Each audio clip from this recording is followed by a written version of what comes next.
Hari Pers Nasional diperingati pada 9 Februari setiap tahunnya. Peringatan ini juga bertepatan dengan Hari Ulang Tahun Persatuan Wartawan Indonesia atau PWI. Berdasarkan keputusan Presiden nomor 5 tahun 1985, disebutkan bahwa Pers Nasional Indonesia mempunyai sejarah perjuangan dan peranan penting dalam melaksanakan pembangunan sebagai pengamalan Pancasila. Sejarah lahirnya surat kabar dan pers berkaitan dan tidak dapat dipisahkan dari sejarah lahirnya idealisme perjuangan bangsa mencapai kemerdekaan. Pers memiliki peran yang sangat penting di masa revolusi fisik karena sebagai alat perjuangan.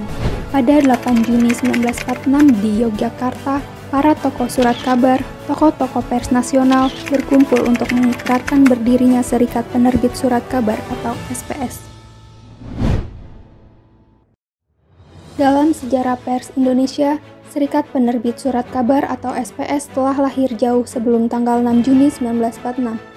Tepatnya 4 bulan sebelumnya, bersamaan dengan lahirnya PWI di Surakarta pada tanggal 9 Februari 1946.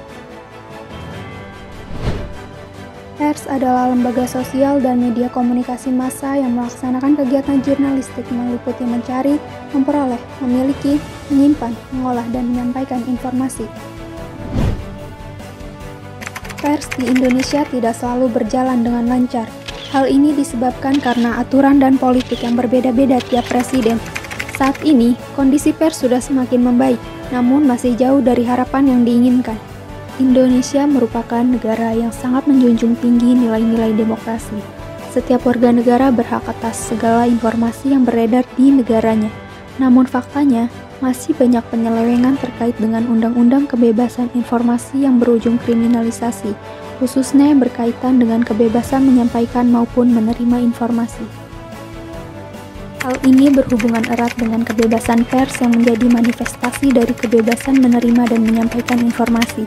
Kebebasan pers merupakan hak yang diberikan oleh konstitusi atau perlindungan hukum yang berkaitan dengan media dan bahan-bahan yang dipublikasikan seperti menyebarluaskan, pencetakan dan penerbitan surat kabar, majalah, tanpa adanya campur tangan dari pemerintah.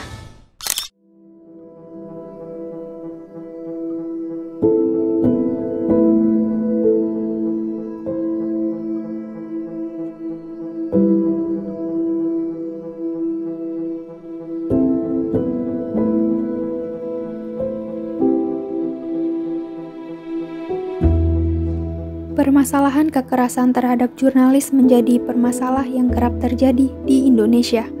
Dilansir dari voaindonesia.com, Aliansi Jurnalis Independen atau AJI Indonesia mencatat 90 kasus kekerasan terhadap jurnalis dalam bentuk intimidasi, perusakan alat kerja, kekerasan fisik, ancaman dan teror, hingga pemidanaan yang terjadi sepanjang Mei 2020 hingga Mei 2021. 58 kasus tersebut melibatkan polisi sebagai pelaku kekerasan terhadap jurnalis.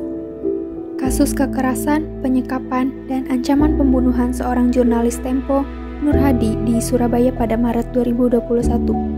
Nur Hadi mendapat perlakuan intimidatif tersebut saat melaksanakan tugas untuk mengusut dugaan korupsi pajak yang melibatkan mantan Direktur Ekstensifikasi dan Penilaian Direktorat Jenderal Pajak Angin Prayitno Aji. Dari kasus tersebut, Nur Hadi mengalami robek pada bibirnya dan dada sesak akibat pukulan yang menghantamnya. Menurut Ketua AJI Surabaya, Eben Hizer, terdapat 10-15 pelaku, 2 diantaranya berasal dari kepolisian.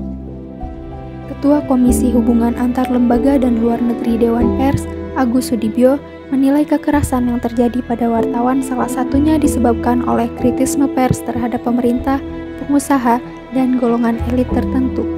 Sikap kritis pers terhadap elit politik dapat terjadi pada negara yang bersifat demokratis seperti Indonesia.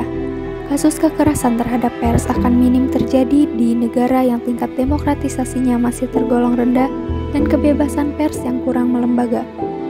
Jurnalis merupakan pembela HAM yang berfungsi sebagai penyambung informasi ke masyarakat secara transparan, sehingga membutuhkan perlindungan dari serangan dalam bentuk apapun.